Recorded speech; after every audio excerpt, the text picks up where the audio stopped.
El Señor esté con ustedes.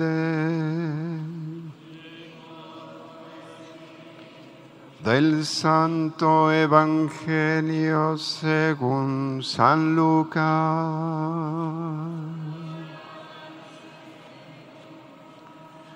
En aquel tiempo Jesús dijo a los fariseos: había un hombre rico que se vestía de púrpura y telas finas y banqueteaba espléndidamente cada día. Y un mendigo llamado Lázaro yacía a la entrada de su casa cubierto de llagas y ansiando llenarse con las sobras que caían de la mesa del rico. Y hasta los perros se acercaban a lamerle las llagas.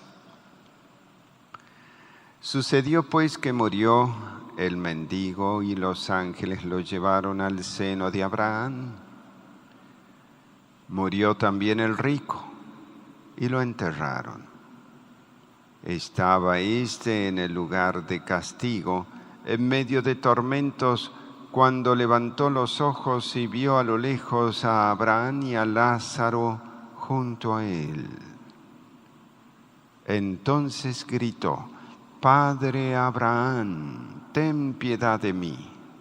Manda a Lázaro que moje en agua la punta de su dedo y me refresque la lengua, porque me torturan estas llamas. Pero Abraham le contestó: Hijo, recuerda que en tu vida recibiste bienes y Lázaro, en cambio, males. Por eso él goza ahora de consuelo, mientras que tú sufres tormentos. Además, entre ustedes y nosotros se abre un abismo inmenso que nadie puede cruzar ni hacia allá ni hacia acá. El rico insistió: Te ruego entonces, padre Abraham, que mandes a Lázaro a mi casa, pues me quedan allá 5 hermanos, para que les advierta y no acaben también ellos en este lugar de tormentos. Abraham le dijo: Tienen a Moisés y a los profetas, que lo escuchen. Pero el rico replicó: No, padre Abraham, si un muerto va a decírselo, entonces sí se arrepentirán. Abraham repuso: Si no escuchan a Moisés y a los profetas, no harán caso ni aunque resucite un muerto.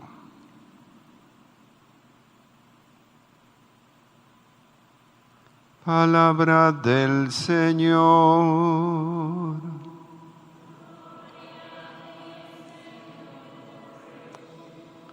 Tomamos asiento.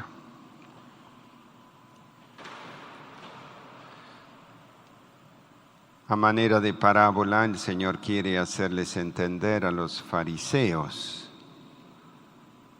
la dureza de sus corazones, sobre todo porque habían aferrado su vida a situaciones de bienes exteriores, esperando también un Mesías político que los liberase del yugo de los romanos. Por tanto, descalificaban a este Mesías pobre, a este Mesías que estaba con pecadores, a este Mesías que venía a hacer obras de misericordia. Y culmina esta parábola que el Señor les coloca a los fariseos con aquello de la petición que hace el rico ya condenado en su situación, donde pide él que le manden a Lázaro a presentarse como muerto, ya que es, a sus 5 hermanos, porque si se les presenta un muerto, sí van a creer. Y Abraham responde: si no escuchan a Moisés y a los profetas, no harán caso, ni aunque resucite un muerto y les hable un muerto. Y los fariseos lo vieron a eso porque Jesús resucitó a Lázaro. 4 días estaba en el sepulcro. Algunos creyeron que Jesús era el enviado del Padre. Pero frente a Lázaro resucitado, muchos no creyeron. La mayoría se aferraron a sus teorías porque sus vidas daban mucho que desear. Sus pecados, los pecados de estos hombres, les había alejado la posibilidad de reconocer al Mesías. Pues Lázaro fue casi el gran motivo para la pasión del Señor, porque fue días antes que tomaran preso a Jesús. Resucitó un muerto y no creyeron. Entonces es verdad lo que les decía el Señor. Ahí tienen a Moisés. Escuchen a Moisés, escuchen a los profetas. Él se refieren de mí. Es decir, se refieren del Mesías. Por eso el Señor se ocupará de enseñar a los discípulos de Emaús que todo lo referente al Mesías ya estaba escrito. Bastaba simplemente abrir los oídos, estar con un corazón atento. Pero no estaban con un corazón atento, porque sus corazones estaban distraídos con las cosas del mundo.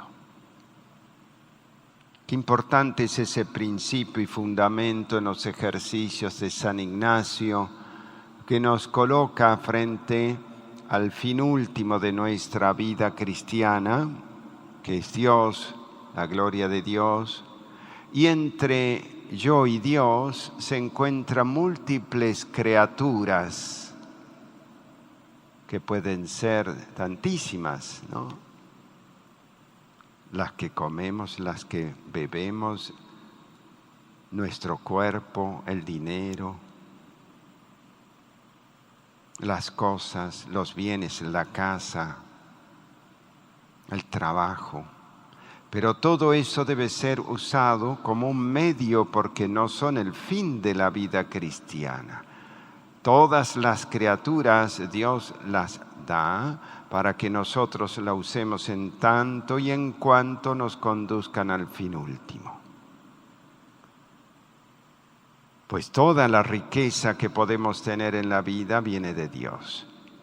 Y esta parábola es muy importante para entender cómo debemos usar de las cosas, porque la riqueza de por sí no es que te condene, como tampoco por ser pobre ya estás salvo.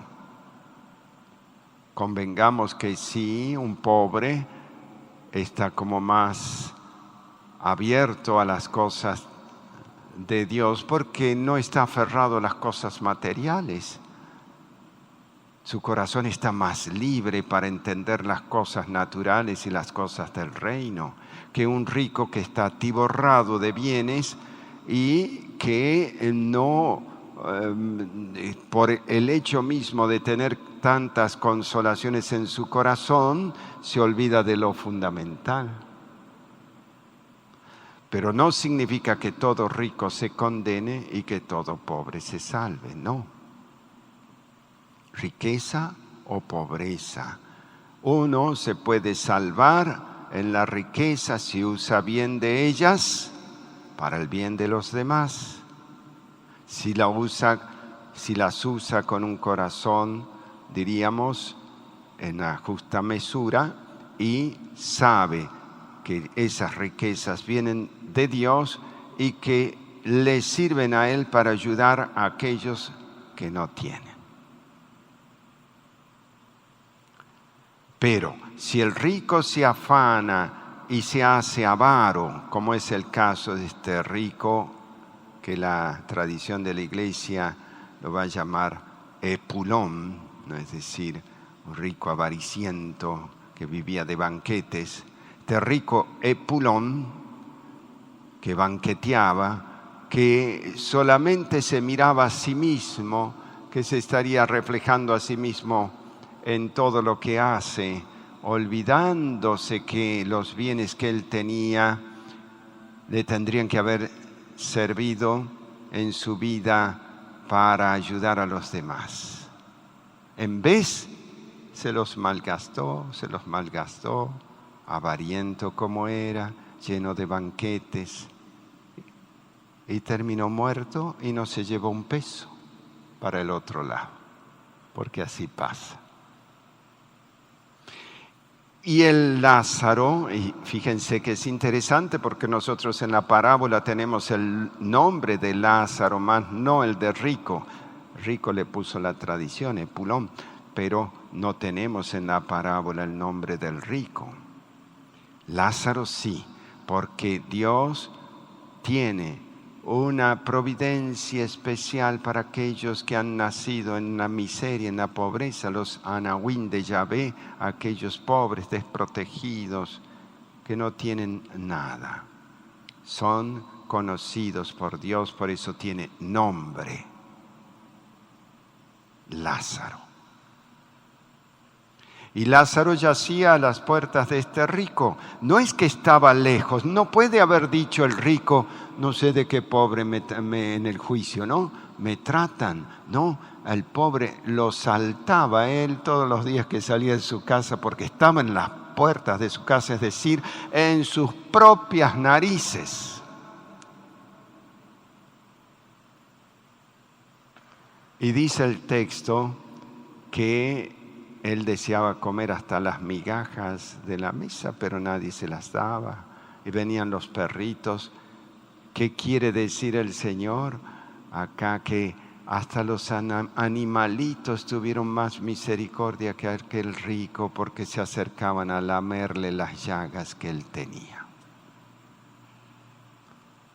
Como son las cosas, la muerte nos empareja a todos, papas, laicos, reyes, pobres, de mediana, diríamos, de clase media.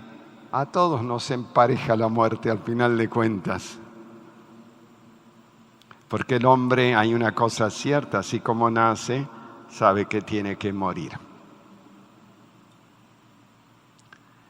Y pues llega la muerte a los dos.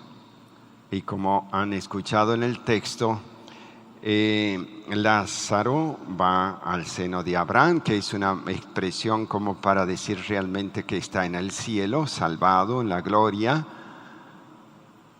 Y el rico va condenado a ese lugar de tormentos donde se le seca la garganta porque está pidiendo que Lázaro le refresque la lengua.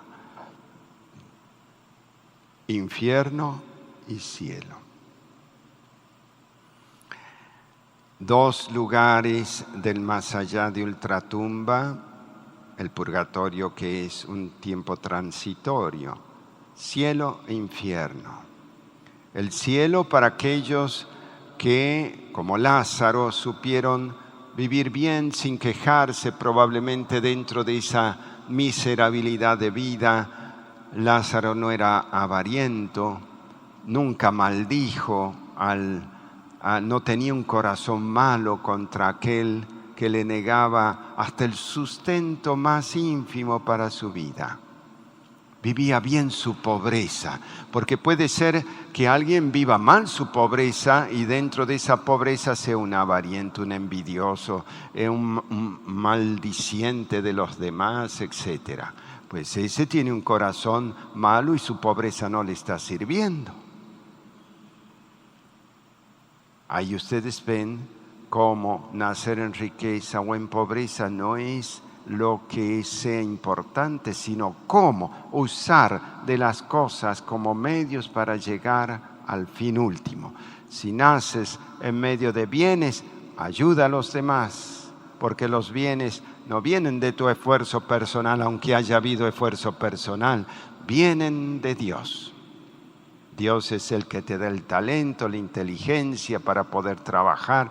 Dios te da la salud, Dios te da todo lo que tienes, aunque tú puedas decir yo me lo gané.